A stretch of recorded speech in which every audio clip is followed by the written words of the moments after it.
Welcome to LC Screen Talk. My name is Larry, and this is my review of Godzilla, King of the Monsters.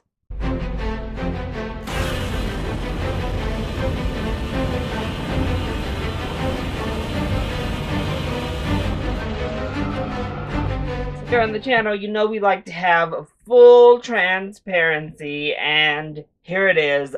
I am, in fact, a Godzilla fanboy. Meanwhile, just this pop. Everything. Everything. I grew up on Godzilla. I grew up watching and loving, just being completely enchanted by these extremely cheesy, shoddily made films from Japan starting in the 50s. He's an icon, y'all. And I've always just loved Godzilla. I am a fanboy. It just is what it is.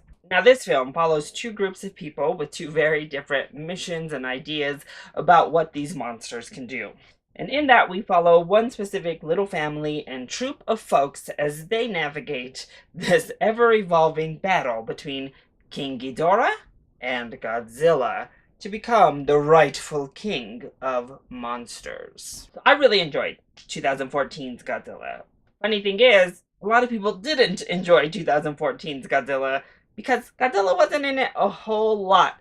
But here's a fun fact. Godzilla's not in really any of his films a whole lot. Just putting that out there. But what makes that fun is that now I've been hearing this Godzilla focuses too much on Godzilla and monster fights and not enough on humans.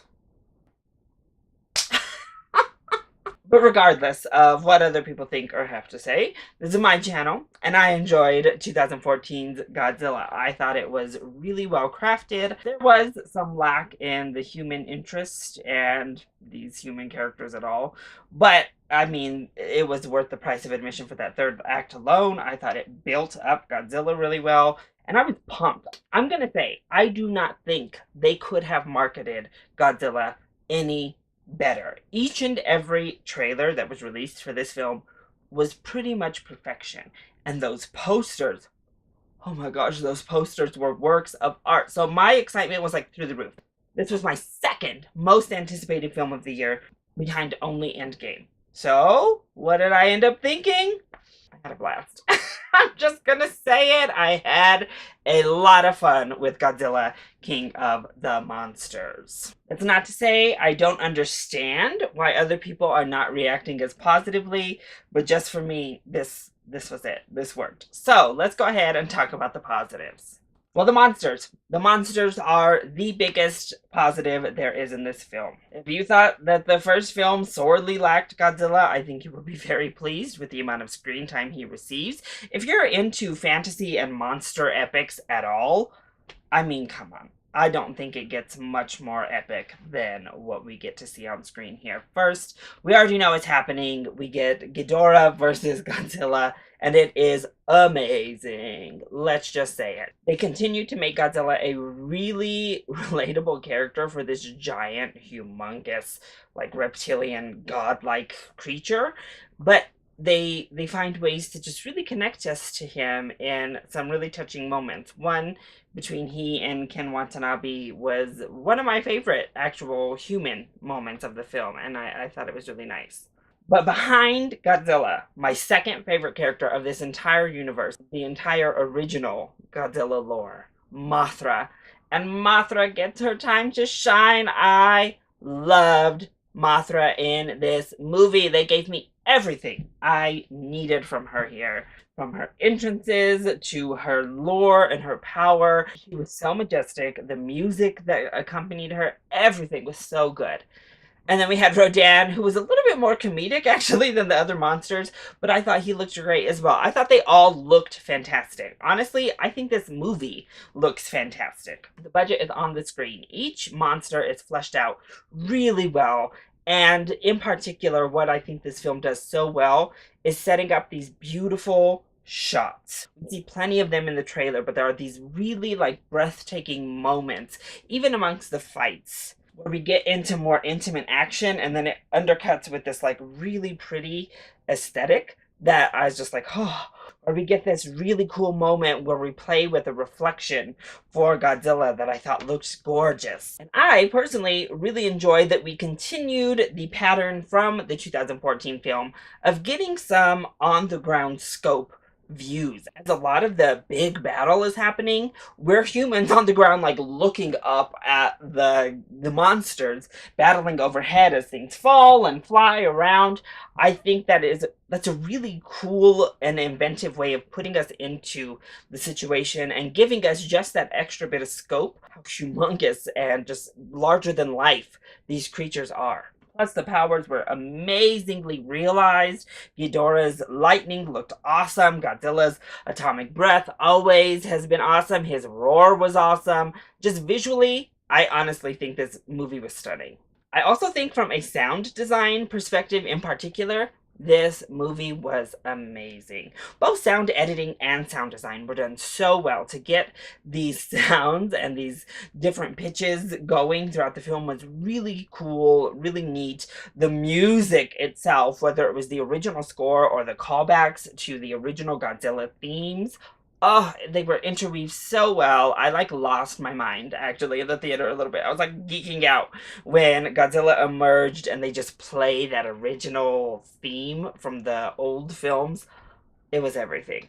Personally, I was invested just kind of in the story that was provided. There were definitely story problems, and the story and script itself are definitely the weakest, which we'll talk about in a second. But I thought they did a really good job of undercutting the big monster fights with emotional ties to the monsters themselves, but also with kind of the devastation of what was happening too. So that worked for me as well.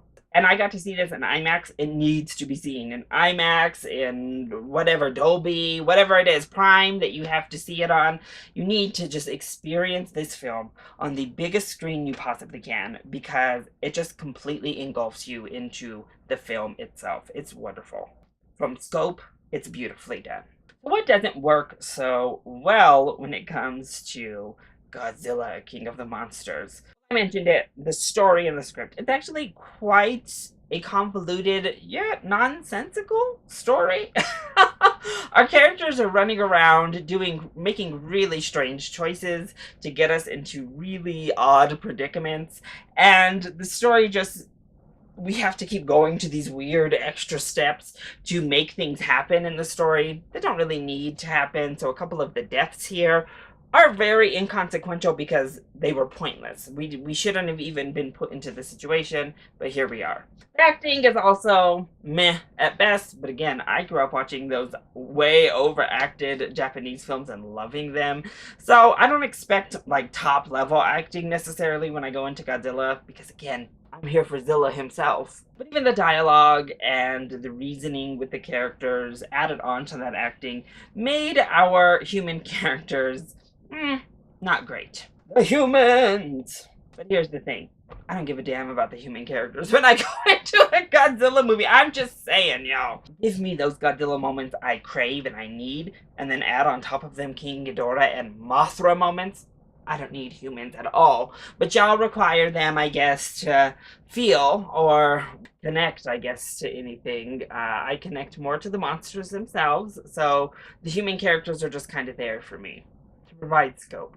And I will say, I think the film mostly is paced really well, actually. I think the first and third acts in particular are paced beautifully, and we get like Mothra really early in the film. We get signs of King Ghidorah. We get signs of Godzilla coming out really early, and the action kicks off pretty early in the movie, just period. But that second act starts to drag quite a bit. They could have cut down on some of the storylines in particular in that second act. Between Charles Dance and Vera Farmiga, Kyle Chandler, their daughter, Ken Watanabe, all of these characters just having their own little arcs and their own little storylines. It's like, we didn't need all of this. And it really started to drag the film through that second act particularly. But overall, I had a whole lot of fun with Godzilla King of the Monsters. I don't know how I would rate it up against the 2014 film, to be honest. I think the 2014 movie is probably is a better crafted film. It has more artistic flair to it and definitely has more of a vision. However, this just gave me so many moments that, like, geek Larry wants to revisit immediately. So if you're a Godzilla fan, like, especially if you're a fanboy like me, this is a full price ticket in IMAX opening night. I'm just gonna say it. If you're a Godzilla fan just in general, I think you're gonna have fun with this. And if you like big monster disaster films, I also think you're gonna like this. So I'd probably give this like a matinee IMAX showing though. See it big. If you have any interest, honestly, in seeing Godzilla King of the Monsters, you need to see it on an IMAX screen, or the biggest thing you can possibly view it on, because that's what's going to give you the most experience. Otherwise, if that whole monster fight type of jam is not your jam, you can probably wait for rental. I still think there's enough fun in here that you'll like it to some extent, but what do I know? Also, if you do go see the movie, make sure you stay all the way to the end, because there is, in fact, an after-credits sequence moving us along in this monsters universe. So, that is my review of Godzilla, King of the Monsters. I hope you enjoyed it. If you did, go ahead, click like down below and subscribe to the channel so you are always up to date on our latest videos. Also, join in on the discussion. Are you excited to see Godzilla, King of the Monsters? And what is your favorite Godzilla movie, if you have one? Let me know either in the comment section down below, or you can hit me up on Twitter. I love you all so much for your support. Mwah! Thank you for watching, and I'll see you next time. Bye!